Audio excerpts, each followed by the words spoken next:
Neha Gupta, venha até a porta da frente e faça isso agora! Hayes, saia! No chão! Venha aqui. Estamos acompanhando de perto o caso da doutora Neha Gupta, a pediatra de Oklahoma, acusada de matar sua filha de 4 anos durante férias na Flórida. A acusação inicial foi de homicídio em primeiro grau, com os promotores alegando que ela encenou um afogamento para encobrir algo mais sinistro. Bem, agora, em uma reviravolta dramática, essa acusação foi retirada. Gupta está agora enfrentando a acusação de homicídio culposo agravado, uma mudança jurídica surpreendente que levanta novas questões sobre o que realmente aconteceu e se os promotores conseguirão provar seu caso.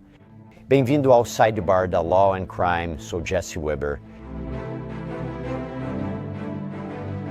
Acompanhamos esse caso de partir o coração por semanas. A pediatra de Oklahoma, a morte misteriosa de sua filha de 4 anos em uma piscina na Flórida e as alegações chocantes de que ela encenou um afogamento para encobrir algo muito mais sombrio.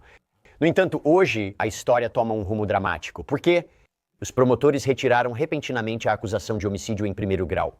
Isso é uma mudança sísmica em um caso que já foi cheio de reviravoltas desde o início. Estamos falando da doutora Neha Gupta, agora ela enfrenta uma acusação menor de homicídio culposo agravado. Essa redução altera drasticamente o cenário jurídico do caso, veja as novidades e seus significados. Então, em uma audiência no dia 7 de agosto, os promotores anunciaram que entraram com uma acusação menor, homicídio culposo agravado de uma criança. As acusações atuais, segundo o Estado, são de homicídio culposo agravado e... Você entrou com uma moção para detenção preventiva? Sim, senhor. Temos petições escritas pelos advogados. Sim, meritíssimo. Foi registrado o pedido de inocência. Podemos marcar a audiência de instrução para daqui a uma semana, AB. O advogado de defesa de Gupta, Michael Meyer, respondeu ao acontecimento dizendo à mídia local: "Nossa posição desde o início tem sido que a doutora Gupta não machucou intencionalmente sua filha, que sua filha, infelizmente, saiu pela porta trancada e caiu na piscina acidentalmente. Acreditamos que o departamento do xerife de Miami-Dade foi precipitado em seu julgamento, foi até Oklahoma com os Estados Unidos Marshals, a acusou e prendeu por homicídio em primeiro grau, e isso confirma que o escritório do promotor do estado não pode provar que a doutora Gupta em nenhum momento machucou sua filha intencionalmente.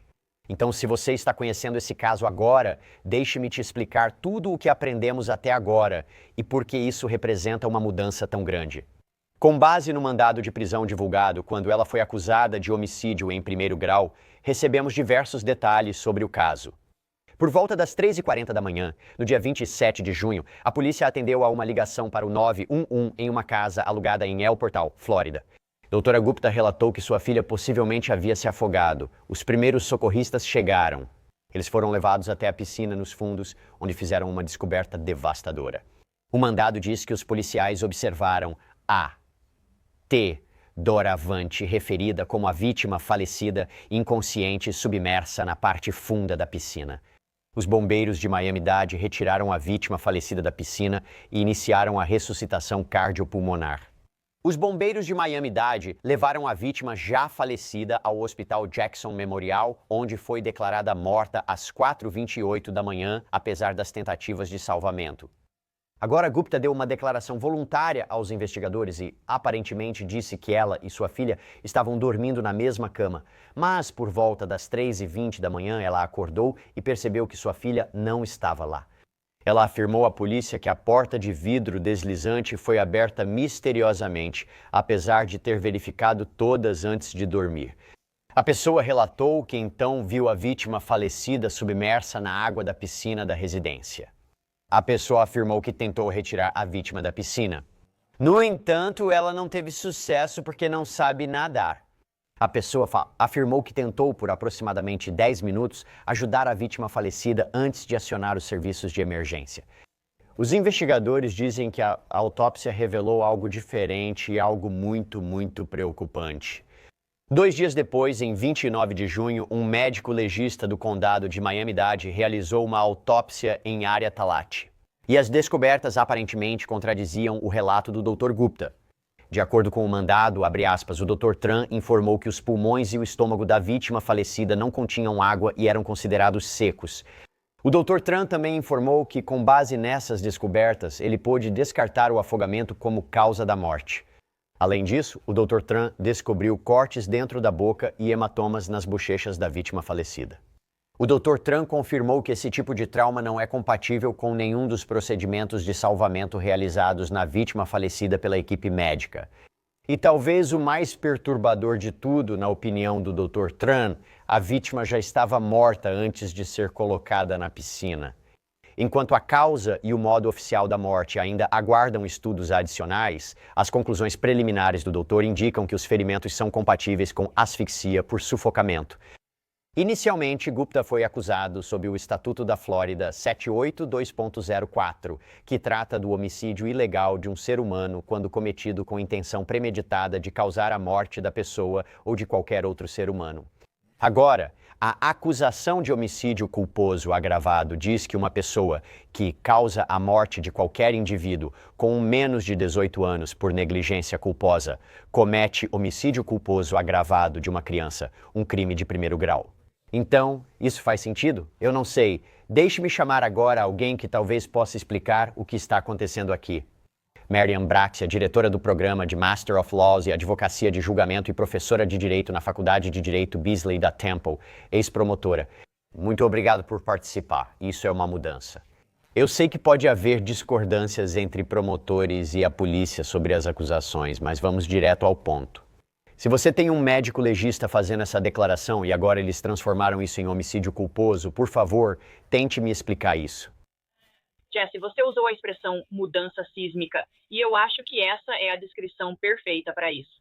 Há uma grande diferença entre uma acusação de assassinato, assassinato em primeiro grau, e a acusação de homicídio culposo agravado para a qual foi reduzida. E, para ser bem sincera, eu não invejo quem vai ter que decidir os fatos, seja um juiz ou um jurado, porque esse caso é realmente difícil.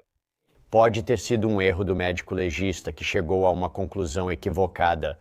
Foi uma falha de comunicação entre o que foi transmitido pelo médico legista e seu escritório para as autoridades policiais? Ou pode ser, olha, escuta, não estamos descartando o que o médico legista disse. Não contradizemos o legista. Infelizmente, não conseguimos provar a acusação de assassinato. Acho que qualquer uma dessas possibilidades é uma resposta possível aqui. E eu acho que algo que mais ajuda a defesa vai ser essa aparente inconsistência entre o que o médico legista relatou e encontrou, especialmente em relação ao fato de não haver água nos pulmões ou na traqueia da falecida, o que nos diria que a causa da morte foi afogamento. Então, por que o corpo? Os órgãos internos, onde você esperaria ver água ou danos causados por água como resultado de um afogamento, se não havia evidências disso, isso realmente vai contra o que consideraríamos uma morte por negligência, um homicídio culposo, e favoreceria muito mais a ideia de um assassinato intencional, de passos específicos que foram tomados para acabar com uma vida humana, o que realmente seria a base da acusação de homicídio em primeiro grau. Então, aparentemente, há uma inconsistência aqui entre o que as provas do Estado mostrariam a partir do médico legista e a acusação com a qual os promotores decidiram prosseguir. E, aliás, a autópsia também revelou que o estômago dessa garotinha estava vazio. Então, isso contradiz o relato da Red que elas jantaram o quê às 9 da noite, como ela havia sugerido. Isso é significativo. E mesmo assim, novamente, houve uma redução da acusação. Certo. E novamente vai caber ao julgador, seja a defesa ou a promotoria, optando por um julgamento com júri ou apenas com o juiz. Se isso realmente for a julgamento, vai caber ao julgador decidir qual versão dos fatos é mais crível, qual versão parece mais verdadeira, por assim dizer. Então, se houver evidências apresentadas pela defesa sobre o horário em que jantaram, as circunstâncias de onde ou como estavam dormindo, ou onde ou como o corpo da vítima foi encontrado, isso pode prejudicar a credibilidade da versão apresentada pela defesa sobre o ocorrido. Mas, ao mesmo tempo, nós, né? E quando digo nós, quero dizer o julgador, teremos que analisar as inconsistências que podem ser apresentadas no caso principal da promotoria, considerando a natureza da investigação, a inspeção do corpo, o laudo do médico legista e, por fim, a acusação que os promotores vão defender que seja mantida pelo julgador. Esse caso é complicado. E só para esclarecer, qual você acha que é a possível tese de homicídio culposo aqui? Seria algo como: você foi imprudente, deixou essa porta de vidro aberta, sua filha saiu?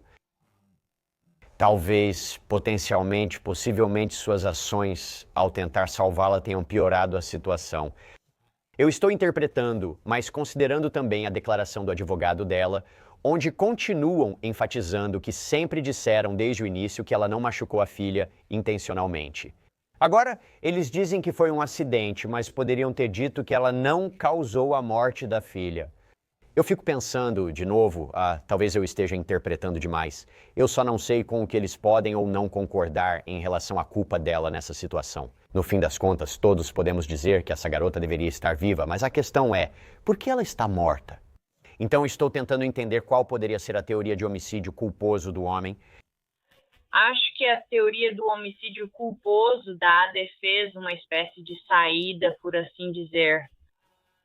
Claro, não há nenhuma obrigação para a defesa de apresentar qualquer teoria sobre o caso. Todo o ônus da prova recai sobre a promotoria para provar cada elemento de cada acusação, mesmo que reste apenas uma acusação contra a defesa, além de qualquer dúvida razoável. Para responder à sua primeira pergunta, essa acusação de homicídio culposo, mesmo o homicídio culposo agravado, é comumente conhecido como homicídio por negligência criminosa, o que significa causar a morte de outra pessoa devido à negligência criminosa, que é a falha em exercer um padrão razoável de cuidado.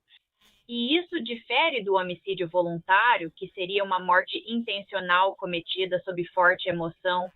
Sabe, por exemplo, o exemplo clássico dos nossos livros de direito é quando você flagra seu cônjuge na cama com outra pessoa e suas emoções ficam tão exaltadas, tão inflamadas, que é um assassinato intencional que ocorre no calor do momento, no auge da paixão.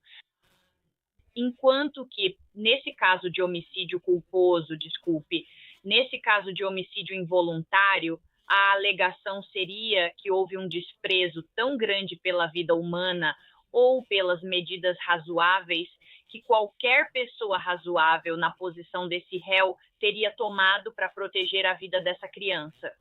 Então, vemos acusações de homicídio culposo por negligência criminosa, às vezes em casos de risco para crianças. Por exemplo, deixar uma criança sozinha em um carro quente, em um dia quente, levando à insolação ou até à morte, ou até mesmo em casos de segurança inadequada, onde o proprietário de um negócio ou de um imóvel pode ser responsabilizado pela morte de um inquilino ou cliente em suas dependências se não houver medidas de segurança adequadas ou razoáveis no local.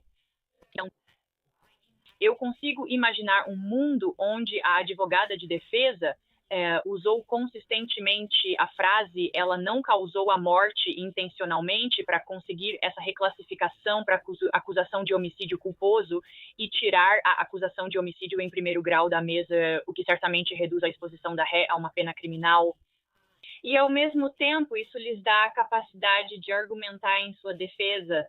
A história da promotoria é inconsistente. Eles nem sabem o que aconteceu, porque tem esse laudo do médico legista que fala em morte por sufocamento ou morte não causada por afogamento. Mas, enquanto isso, aqui estamos nós seguindo com uma acusação de morte acidental ou homicídio culposo. Então, qual delas é, membros do júri? E algo a se notar sobre isso também. Em primeiro lugar, o mandado observa que a causa e a forma da morte dessa garotinha ainda permanecem pendentes de investigação adicional. Houve uma declaração de Ed Griffith, que é o porta-voz do promotor do estado de Miami-Dade, em um comunicado ao Miami Herald. Com base nas evidências atualmente disponíveis para os promotores, o grau de crime de homicídio culposo qualificado de uma criança foi considerado como a acusação criminal apropriada. Gupta foi preso poucos dias depois, conforme registrado em vídeo de câmera corporal obtido pelo Law and Crime. Oficiais dos Estados Unidos Marshals cumpriram um mandado na casa dela em Oklahoma e a encontraram escondida na residência. Polícia, por favor, abra a porta imediatamente! Vamos entrar agora. Venha até a porta!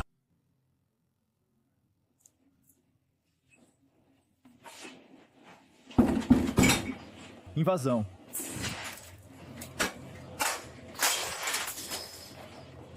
Neha Gupta, venha já para a porta da frente! Delegados dos Estados Unidos da América, temos um mandado de prisão para você. Venha até a porta da frente. Faça isso agora! Lá dentro, eles revistaram a casa, cômodo por cômodo.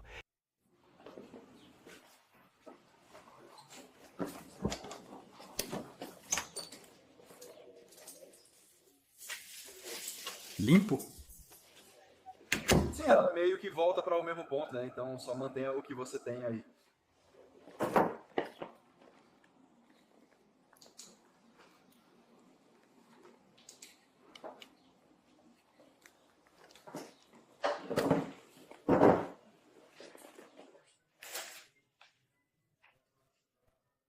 Sim. Vamos esvaziar a prateleira, então recue um pouco, ok? Ok.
Don't have contact with target.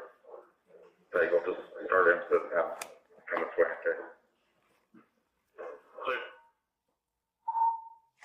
Ei, vamos abrir essas portas da frente, abrindo as portas da frente.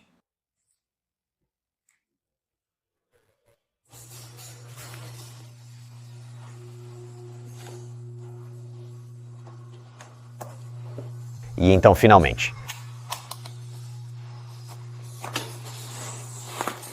Hayes, saia! Contato. No chão. Venha aqui!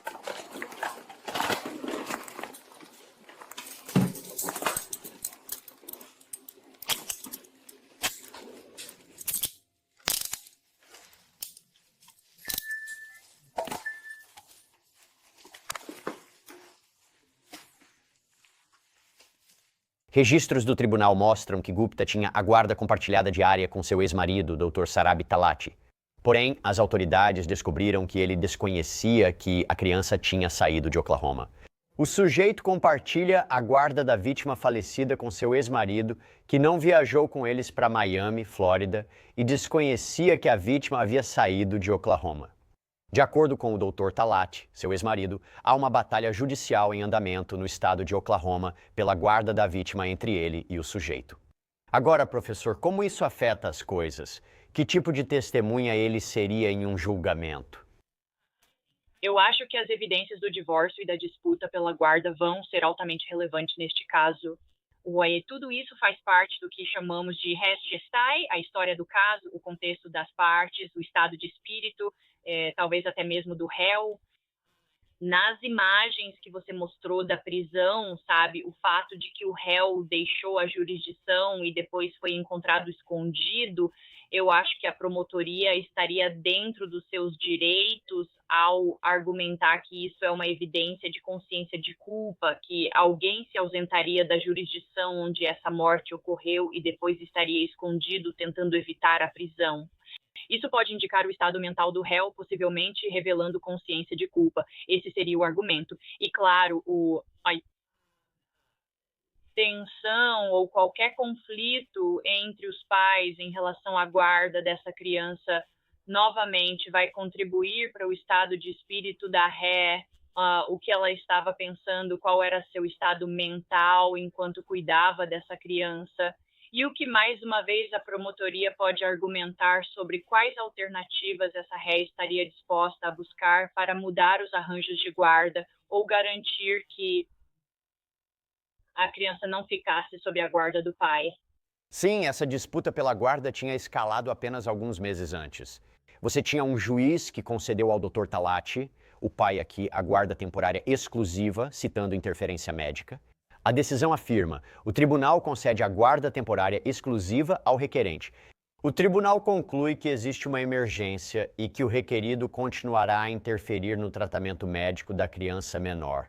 Agora, também foi relatado que Gupta foi obrigada a fornecer os registros de vacinação e revelar sua localização, mas já havia preocupações crescentes sobre o comportamento dela. Em abril, Talati solicitou uma avaliação psicológica ordenada pelo tribunal, mencionando um comportamento muito preocupante. Em seu pedido, ele descreveu, abre aspas, posições irracionais em questões relacionadas à criança, mudanças de humor incomuns e comportamento errático que levantam preocupações quanto à segurança do menor, extremo conflito e defensividade com quase todas as pessoas que cuidam e orientam a criança, incluindo membros da família, profissionais de saúde, conselheiros e especialistas envolvidos neste processo.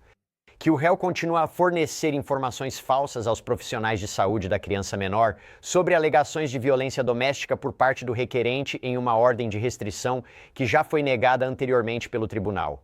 Afirmou ainda que a ré, devido ao seu comportamento inadequado com os profissionais de saúde, colocou em risco a capacidade da criança de receber tratamento médico.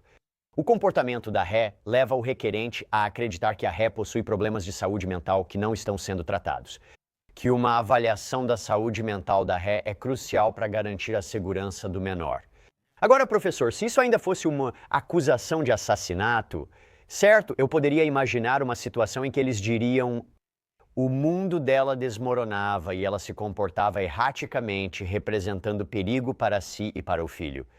E ela matou a filha e encenou a cena para parecer um acidente. Agora é considerado homicídio culposo. Como você acha que, se esses são achados legítimos e confiáveis sobre saúde mental, como isso funciona para a acusação? Como isso funciona para a defesa? Então, eu acho que para a acusação, eu anteciparia que a promotoria vai agir antes do julgamento e avisar a defesa sobre a intenção de usar algumas provas ou algum testemunho dessas audiências do Tribunal de Família e dessas conclusões do Tribunal de Família, principalmente a falha em fornecer tratamento médico ou em cumprir com o tratamento médico necessário para a criança ou as vacinas da criança. Então, de acordo com as regras de evidência, tudo isso seria considerado como evidência de outros atos. E, claro, a promotoria deve informar a defesa sobre a intenção de usar essa evidência, mas, novamente, isso mostra a evolução desse relacionamento e a evolução do estado mental do réu.